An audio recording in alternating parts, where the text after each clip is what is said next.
विदेशी धरती से भारत विरोधी एजेंडा चलाने वाले खालिस्तान समर्थकों की अब खैर नहीं है और भारत सरकार ने खालिस्तान समर्थकों पर बड़ी कार्यवाही करते हुए ब्रिटेन के अधिकारियों से लंदन में भारतीय उच्चायोग में हुई हिंसा में शामिल संदिग्धों के खिलाफ सबूत मांगे हैं, जिसके बाद लंदन में बैठे खालिस्तान समर्थकों की नींद उड़ी हुई है। नमस्कार, मैं विक्रम देव द फोर्थ वन इंडिया में आपका स्वागत करता हूं। भारत ने ब्रिटेन के अधिकारियों से उन संदिग्धों के खिलाफ सबूत मांगे हैं जो 19 मार्च को खालिस्तान समर्थक प्रदर्शन के दौरान लंदन में भारतीय उच्च आयोग में हुई हिंसा में शामिल थे। आपको बता दें कि राष्ट्रीय जांच एजेंसी NIA ने म्यूचुअल लीगल असिस्टेंस ट्रीटी के तहत यह मांग की है। इस संधि के तहत NIA ने ब्रिटिश अधिकारियों से हमले में शामिल खालिस्तान समर्थकों और उनके आकाओं के विशिष्ट विवरण साझा करने के लिए कहा है। वहीं NIA ने इस घटनाक्रम में संबंधित एक अलग प्रस्ताव भी तैयार किया है, जिसमें 2 जुलाई को सैन फ्रांसिस्को में इंडियन कांसुलेट को निशाना बनाने वालों पर अमेरिका से भी ब्यौरा मांगा गया है, जिसके बाद विदेशी धरती से भारत विरोधी एजेंडा चलाने वाले खालिस्तान समर्थकों में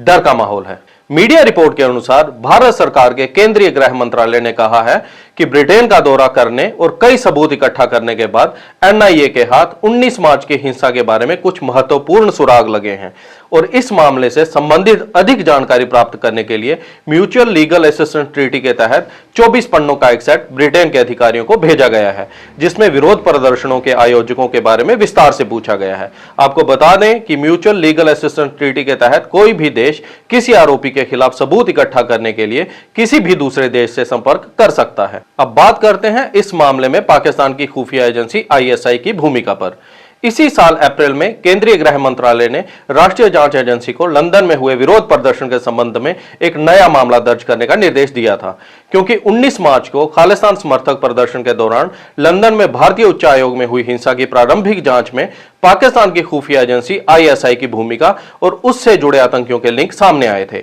वहीं गृह मंत्रालय ने दिल्ली पुलिस को UAPA के तहत दर्ज मामले की जांच NIA को सौंपने का भी निर्देश दिया था, जिसके बाद मई महीने में NIA की एक टीम ने UK का दौरा किया और CCTV फुटेज सहित अन्य कई महत्वपूर्ण सबूत इकट्ठा किए थे। वहीं NIA की टीम ने लंदन से भारत लौटने के कुछ दिनों बाद हिंसा के 5 वीडियो जारी किए और आम जनता से उन संदिग्धों की पहचान करने में मदद करने के लिए कहा जिन्होंने लंदन में भारतीय उच्चायोग में हुई हिंसा में तोड़फोड़ करने की कोशिश की थी। राष्ट्रीय जांच एजेंसी ने 23 अप्रैल को वारिस पंजाब दे संगठन के प्रमुख अमृतपाल सिंह और उसके 9 सहयोगियों से भी ब्रिटेन की घटना के संबंध में असम की डिब्रूगढ़ जेल में पूछताछ की है। सूत्रों की माने तो जांच एजेंसी को अमृतपाल सिंह और लंदन में भारतीय उच्चायोग में हुई हिंसा के मुख्य साजिशकर्ता और अमृतपाल के गॉडफादर अवतार सिंह खांडा के संपर्क का भी पता चला है। इस बीच सैन फ्रांसिस्को में विरोध प्रदर्शन के सिलसिले में NIA की एक टीम ने अगस्त में अमेरिका का दौरा भी किया और CCTV फुटेज की मदद से कुछ हमलावरों की पहचान करने के बाद